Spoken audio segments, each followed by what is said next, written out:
मौजूद हैं। हमारे सोलर सिस्टम में हमें पता चल रहा है कि गैस जायंट्स का चक्कर काट रहे मून्स में ज्यादातर लिक्विड वाटर मौजूद है। हम मानते हैं कि जुपिटर के मून यूरोपा में पानी की बर्फ की एक लेयर है जो करीब 24 किलोमीटर मोटी है और ऐसे समुद्र पर तैर रही है जो करीब 160 किलोमीटर गहरा है। इस अकेले मून पर धरती के सारे समुद्रों को मिला दे तो भी इससे दुगना पानी मौजूद है।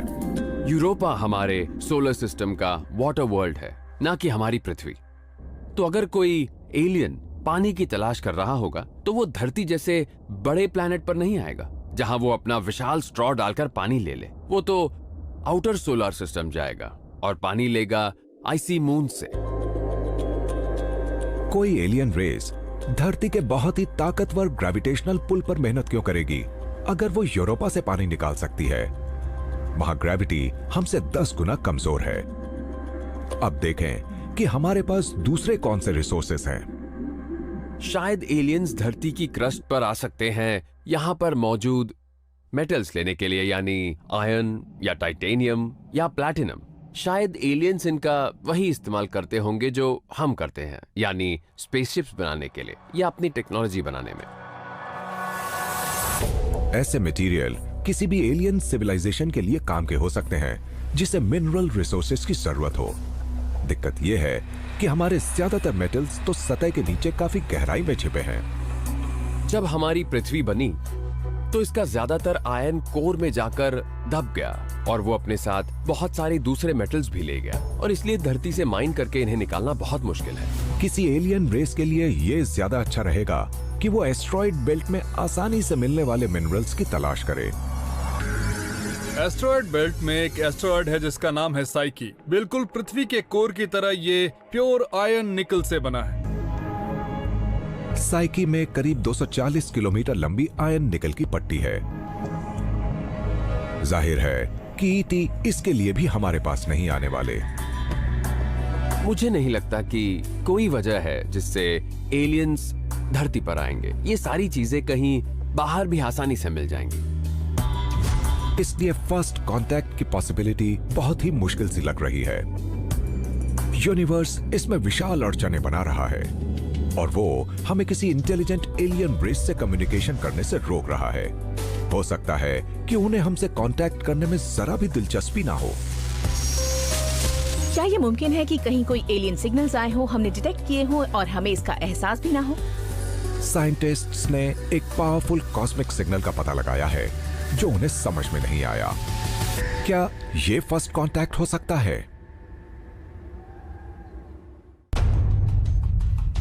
जुलाई 2018 ब्रिटिश कोलंबिया के चाइम टेलीस्कोप ने रेडियो एनर्जी का एक शॉर्ट फ्लैश डिटेक्ट किया, पलक झपकने से भी तेज। इसे फास्ट रेडियो बर्स्ट कहा जाता है। ये बहुत ही पावरफुल और बहुत ही छोटे रेडियो बर्स्ट्स हैं जो रेडियो वेवलेंथ्स में सूरज से कई गुना ज्यादा चमकीले हो सकते हैं। ये पल भर में चमक कर गायब हो जाते हैं। ज्यादातर तेज रेडियो बर्स्ट्स एक ही बार दिखे हैं, चमके और हमेशा के लिए गायब हो गए। पर यह वाला ऐसा नहीं है। कुछ दिन बाद साइंटिस्ट्स को एक बार फिर इसकी चमक नजर आई। इस तरह का बर्स्ट पैदा करने के लिए जो एनर्जी चाहिए कि अरबों लाइट ईयर दूर भी धरती पर हम इन्हें डिटेक्ट कर पा रहे हैं, बहुत एनर्जी चाहिए। ऐसी चीजें हमें पहले भी दिखती आई हैं, फटते हुए स्टार्स, गैमा रेज बर्स्ट, ये बहुत ही अजीब चीजें हैं। पर ये उनकी तरह नहीं था क्योंकि इनमें से कुछ फास्ट रेडियो बर्स्ट रिपीट होते हैं। तो ये जो कुछ भी है ये इस तरह की एनर्जी जनरेट कर सकता है कि ये इसे दोहराए। लाइट बहुत अलग अलग वेवलेंथ्स में आती है। रेडियो वेव इनमें सबसे लंबी होती हैं और इसलिए ये लॉन्ग डिस्टेंस कम्युनिकेशन के लिए अच्छी हैं। हम करीब 100 सालों से रेडियो वेव्स का इस्तेमाल करते आ रहे हैं। वायरलेस रेडियो से लेकर टीवी तक, सेलफोन कॉल से लेकर स्पेस प्रोब से कम्युनिकेशन तक। क्या एलियन सिविलाइजेशंस बहुत बड़े पैमाने पर रेडियो वेव्स का इस्तेमाल कर रही होंगी? क्या हो अगर हम एलियन कम्युनिकेशन को पहले ही पकड़ चुके हैं और हमें ये बात पता ही न हो? हमारे radio television signals radio spectrum के बहुत ही नैरो बैंड पर यूज करते हैं। फास्ट रेडियो बर्स्ट्स अलग होते हैं और यही एक प्रॉब्लम है। फास्ट रेडियो बर्स्ट के साथ एक दिक्कत है, ये वेवलेंथ्स की एक ब्रॉड रेंज निकालती हैं और ये कम्युनिकेट करने का सबसे अच्छा तरीका तो नहीं है। अगर ये एलियंस हैं तो ये बहुत स्मार्ट एलियंस नहीं है। पता चला है कि ब्रॉड रेंज वेवलेंथ्स को डिस्टॉर्ट करना आसान होता है। इसे एक रेस की तरह सोचिए। हर रनर सिग्नल का एक पीस ले जा रहा है। वो एक साथ शुरू करते हैं और जैसे जैसे रेस आगे बढ़ती है वो लेन बदलते रहते हैं, आउट ऑफ सिंक हो जाते हैं। इसका मतलब ये है कि जो मैसेज वो भेज रहे हैं वो ओरिजिनल स्टेट से काफी ज्यादा बिगड़ चुका है। यही असल में ब्रॉड रेंज रेडियो सिग्नल्स के साथ हो रहा है और इसके लिए जिम्मेदार है यूनिवर्स की फिजिक्स। तारों के बीच बहुत ही पतली गैस मौजूद है। जब आप रेडियो वेव्स को निकालते हैं तो ये गैस से इंटरैक्ट करती हैं। ये किस तरह इंटरैक्ट करेंगी ये उनके वेवलेंथ पर डिपेंड करता है।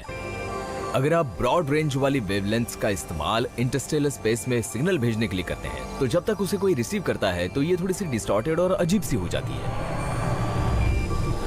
अगर एलियंस रेडियो बर्स्ट्स भेज रहे हैं तो जब तक सिग्नल हम तक पहुंचेगा वो इतना डिग्रेड हो जाएगा कि हम उसे डिसाइफर नहीं कर पाएंगे। एक कॉलिंग कार्ड की तरह ये इतना उपयोगी नहीं है।